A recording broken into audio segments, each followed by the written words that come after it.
Hi friends, lilipit ako sa Korea. Salud! Friends, Sus ko, ang daming, day! Day, ang dami sanang sitaw nangalaya na pati ukra. Teka lang, sus ko, ang dami niyang, pinutol na niyang mga gabi. Grabe talaga itong biyanan ko, umuulan pa naman.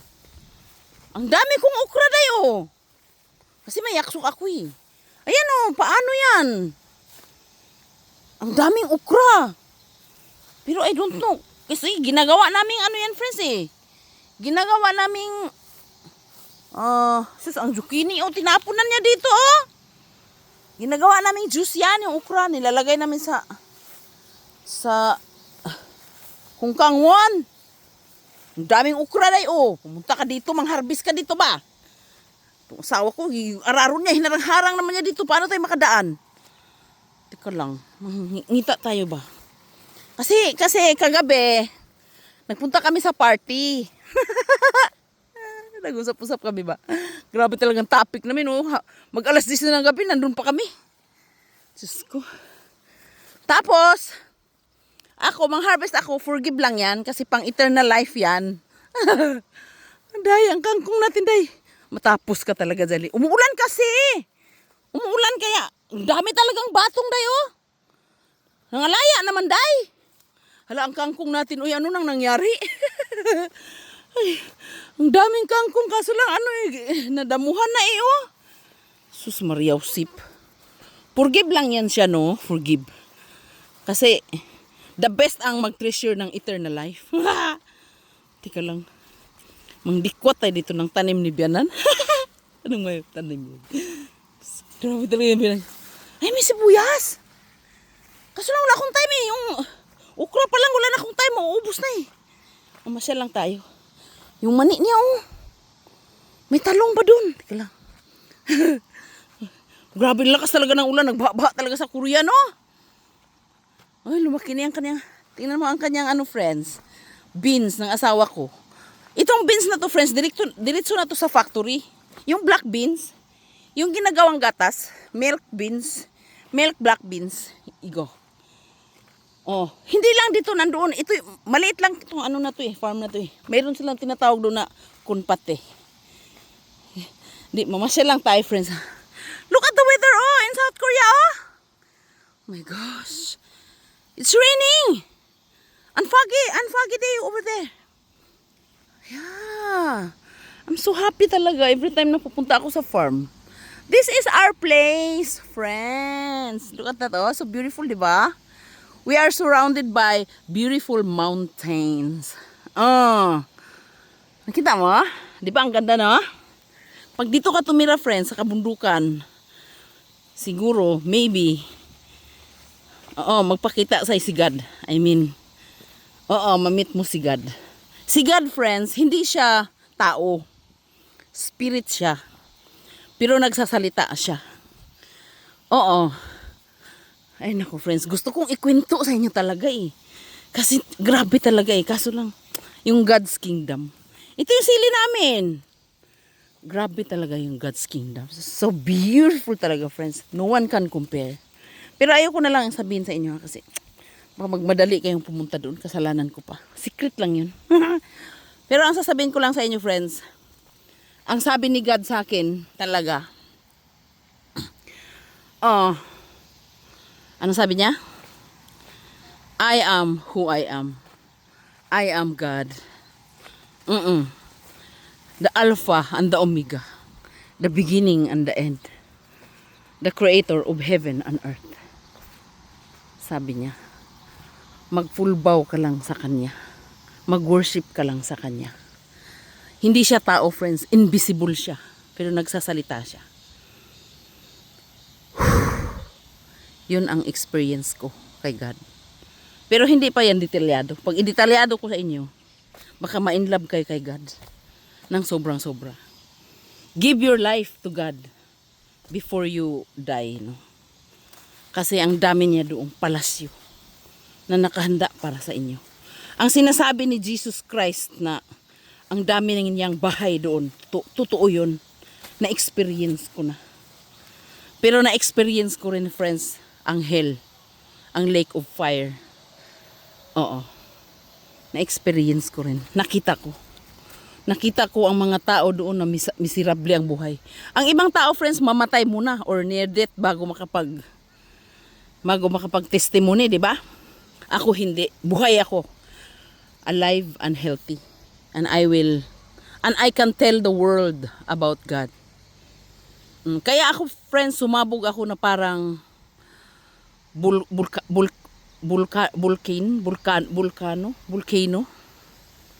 I was like, I am a volcano erupted this time. Kasi yung kabila, sinasabi nila sa akin na huwag akong mag-share. Mga leader siya na, keep that to yourself. How can I keep that to myself? Diba? Parang gusto kong sabihin na mga demonyo sila. Kasi, magkasala ako kay God eh. Alam mo yung sinisingil kami ng 20 million won para daw yung mga kalag ba, mga ancestors, mga espiritu ba nang nangamatay na mga ninuno. Tapos nung nabasa ko sa Bible, wala palang ganun. Sabi ng Bible, pag namatay ka na, wala nang there is no holding masses or something like ganun. Tapos doon, iba eh. Ginagamit yung mga patay para dadalhin yung mga kaluluwa doon. Parang hindi mo maintindihan. They teach people away from the truth. Kaya sabi ko, nag-search talaga ako, friends. Sabi ko, I want the truth. I'm hunger for the truth of Jesus Christ, God, and Bible. Tapos nag-aral ako talaga, friends. Natagpuan ko lahat doon sa Bible talaga. Mali talaga. Mali. Yung sinabi ni God sa akin na mag-worship ako sa Kanya, mag-full bow ako sa Kanya, parang nawalan ako ng respeto doon sa founder nila, friends. Totoo yan. Alam mo, gusto kong magrespeto ng mga tao, pero pag binaboy mo yung langit,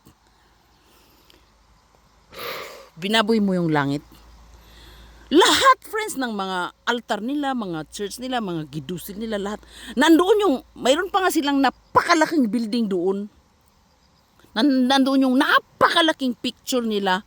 Tapos, yung mga members, nagpo-full bow doon, parang sinihan na parang now showing. Ganun yung Ngayon, kaya siguro yan nagpapakita yung langit sa akin kasi, yung si God ba? Yung the God of Jesus, Abraham, and Moses. Kaya siguro siya sa akin lumapit kasi para sabihin ko sa mundo na mali yun. Ganun. Actually, sinabi ko naman sa mga members nila eh. Meron pang members dyan na tumawag sa akin galing sa Seoul na wag na daw akong magalit, sabi niya. Kasi tinanggal na daw yung pictures na napakalaki doon sa building nila. Sabi. Kasi naano sila ng pulis ba? Di ba nakumpiska sila ng pulis, lahat-lahat. Nakumpiska sila tapos yung founder nila, di ba nandun na sa kulungan? Hindi ko yun alam ha. Hindi ko talaga alam na gano'n ang mangyayari eh. Before ako umalis. Gano'n yung feeling ko eh. Grabe talaga. Perfect talaga yung time ni God eh. Grabe talaga. Napaka-powerful talaga niya no. Super powerful. Matapos ka talaga sa gagawin mo. Ang daming gabi oh. Napaka-powerful ng langit, friends. Sabi ko sa'yo. Siya yung friends. Siya yung si God yung invisible yan siya eh. Si God. Pero ang boses niya, friends, lalaki. Totoo yan. Narinig ko. Grabe, friends. Narinig ko talagang nag-full bow ako sa kanya talaga. Bakit? Kaya siguro siya lumapit sa akin. Sinabi niya na mag-full bow ako sa kanya. Kasi nga, dahil dun sa nangyari dun sa kabila ba? Binaboy nila talaga. Binaboy nila yung langit. Binaboy nila si God. Pinalitan. Walang place si God doon sa kanila. Ang may place lang, yung founder lang. Hindi ko nga alam kung bakit ganun sila eh. Actually, di ba sa North Korea, ganun naman no? Pinapakulong nila yung nagbabasa ng Bible na bata at saka yung mag-ina, yung nanay. Siguro ganun sila no? Hindi ko minimension Wala akong ibang minimension. Pero yung mga near in my heart, alam nila kung sino yung sinasabi ko. Oo. Grabe talaga, no? Kaya alam mo, friends, pag nandito ako sa lugar na to, I feel the presence of God talaga. Nakita mo yun, mga bundok. Siguro kung tumira ka dito, baka ma-meet mo rin si God, no? Dito. Depende siguro kung mahilig ka mag-worship, mahilig ka mag-prayer, ganun. Ako kasi sabi ko nga sa'yo, di ba? May anak ako na nagpo-full bow siya ng 500. 500 Kaya mo?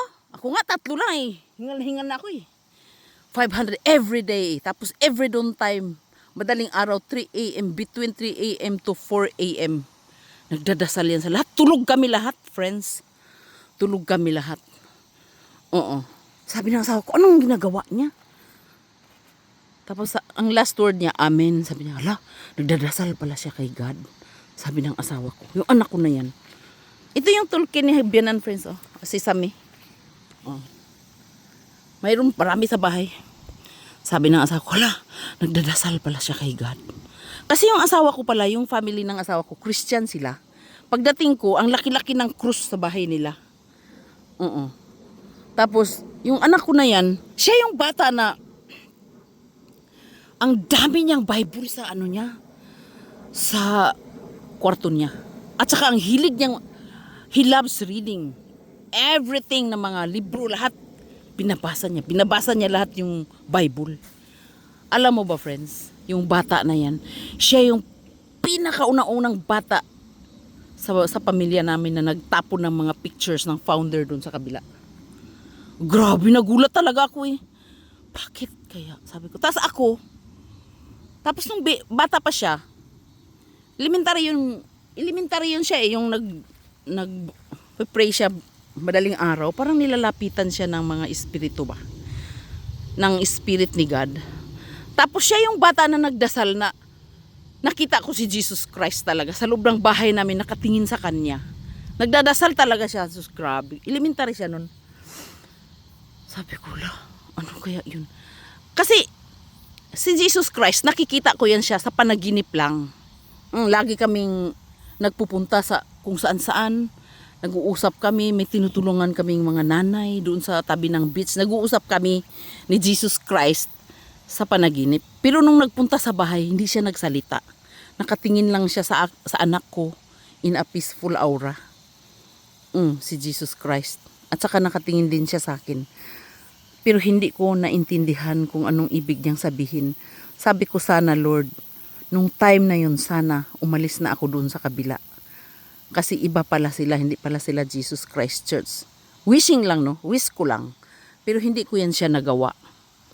Kasi, alam mo naman, napakabait nila, perfect manipulator nga Kahit, even after I left there, talagang, they did everything para makuha nila ako ulit. Hindi, friends Ang sabi ni God, if the door is closed, no one can open. If the door is open, no one can close. Ganon. Yung mga pastor, pabalik-balik sa bahay, yung mga leaders nila. Tapos ang dami nila, pinasok nila yung bahay namin. Ang dami nila, hindi lang isa, hindi lang dalawa. Mga leaders doon.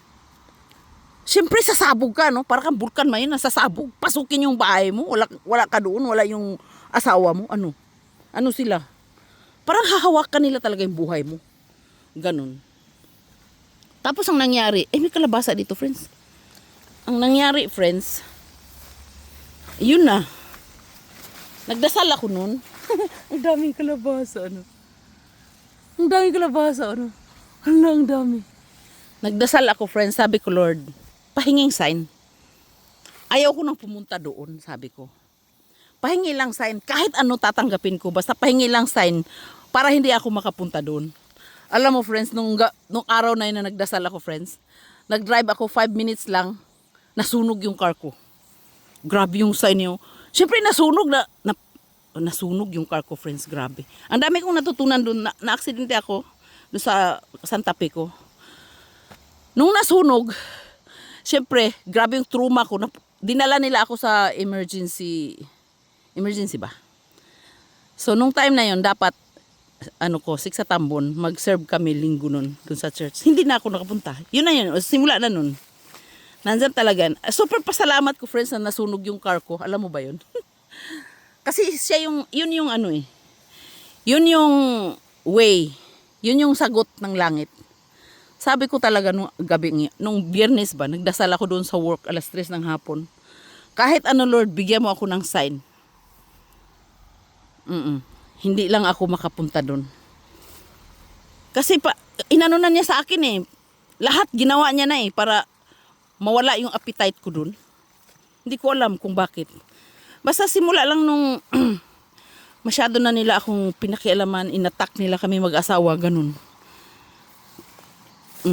Yun lang. Siguro, sabi nga ng nanay ko eh, patawarin mo sila kasi hindi naman nila alam yan kung anong ginagawa nila sa buhay nila.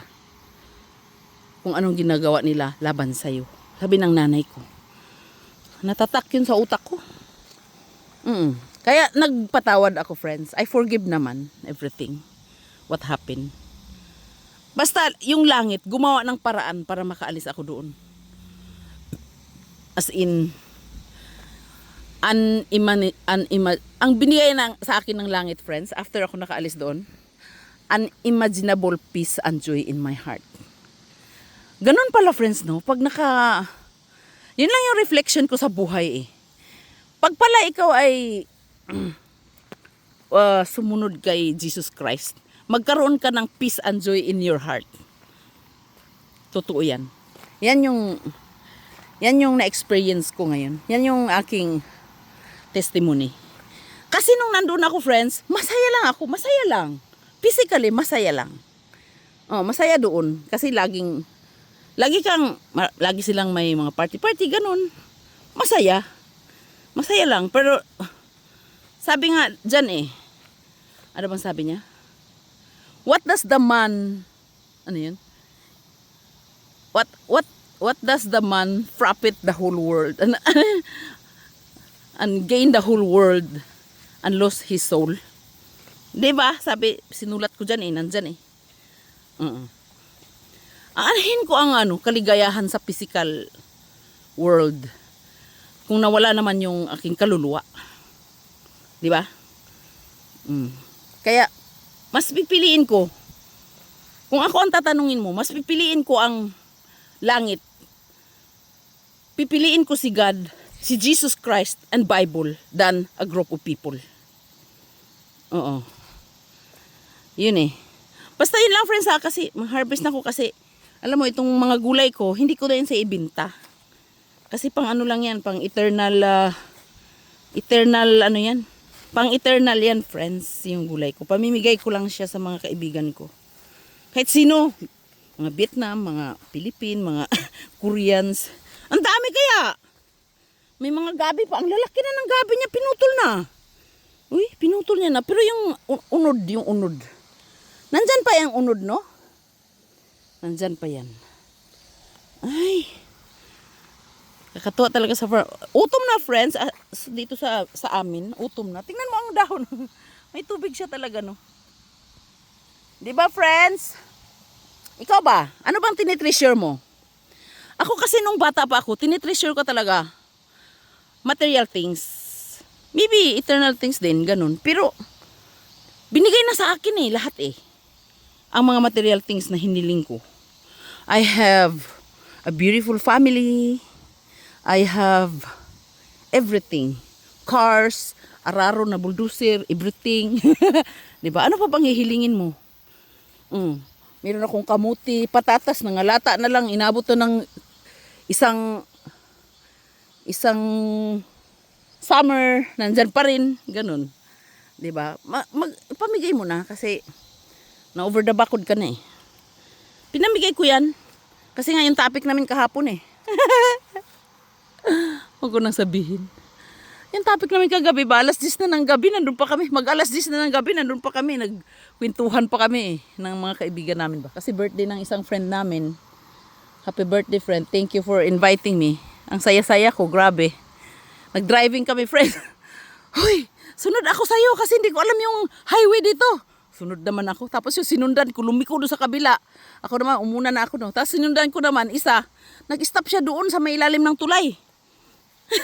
Napunta na sa tulay, ano. Tapos nag-stop din ako, saan ba tayo dadaan dito? Sa ilalim ng tulay ba or sa ibabaw? Nag-stop ako, no? Tapos nabasa ko sa navigation, doon daw ako dadaan sa ilalim ng tulay. So doon ako dumaan. Nakarating ako sa amin. Alas 10 na. Alas 10 na mahigit. Grabe ka talaga, Lily. Okay, magbabay na ako, friends, kasi masyado na mahaba to, friends. Aalis na kami. Alas 2 na 2 p.m. in South Korea. August, ano bang date ngayon? 17, 2026. Okay, bye-bye. Stay healthy and marami para strong. Anyong, Lilibit Hong, South Korean. Salute. Stay healthy and marami para strong. Anyong. I love you. I love you too. Basta yun lang, friends, ha? Mag-treasure tayo ng eternal life kasi yun ang mahalaga. Habang tayo ay nabubuhay pa. Patawarin mo ako, Lord. Makasalanan din ako, eh. Who am I? I'm also a sinner like you. Like them. I'm sorry, Lord, for everything. Yun lang. Kasi nireveal mo sa akin, hindi ko kwento ko. Ang dami pa niyang nireveal sa akin, friends. Gusto niyong malaman? Next time to be continue. Bye-bye! I love you. I love you too. Lilibit Hong, South Korea. Salut!